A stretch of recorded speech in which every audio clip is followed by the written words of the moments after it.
Hello, I'm Andie at Red Wings Horse Sanctuary, and we've been invited by people at Keeping Britain's Horses Healthy to answer a few of your questions that you sent in response to a survey that was sent out during Strangles Awareness Week at the beginning of May, which we all took part in.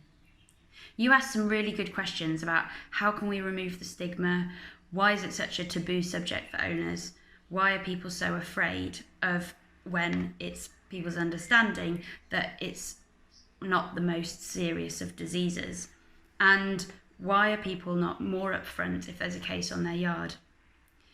So I think the first thing to recognise is that people do worry if they think their horse has strangles.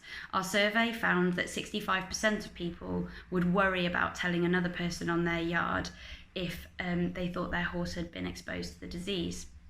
Now, that's really worrying for us, because openness is exactly what's needed to be able to respond to an infectious potential outbreak quickly and effectively and to manage to contain it. But for a horse owner who's worried their horse may be suffering from the disease, there's all sorts of things going through their head about how their horse might suffer, what they might need to do to care for their horse, and then in addition to that, who they may need to speak to about where their horse may have been, as their horse may be infectious and have infected others. So we say that it's really important to remember that it's natural to worry.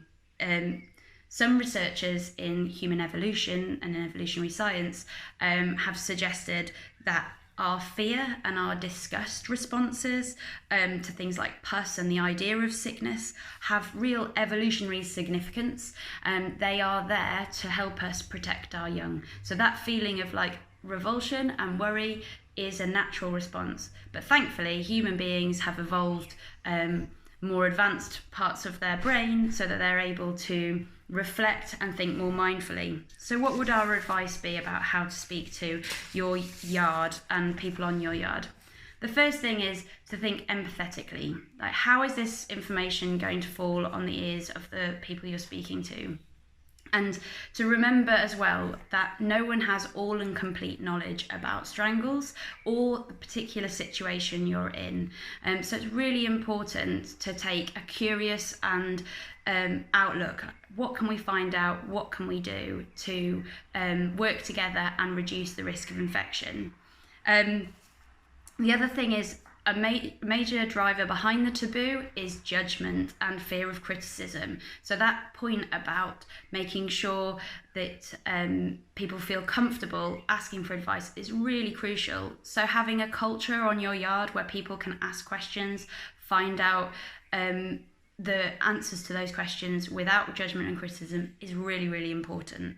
I'm noticing my time is running out for my 3-minute video, so I will just say that if any of this has been interesting or if it's raised any questions for you, please drop those in the comments below. We will respond, or you're free to visit our website for more information. That's redwings.org.uk/strangles, and you can get in touch with us or the people at Keeping Britain's Horses Healthy.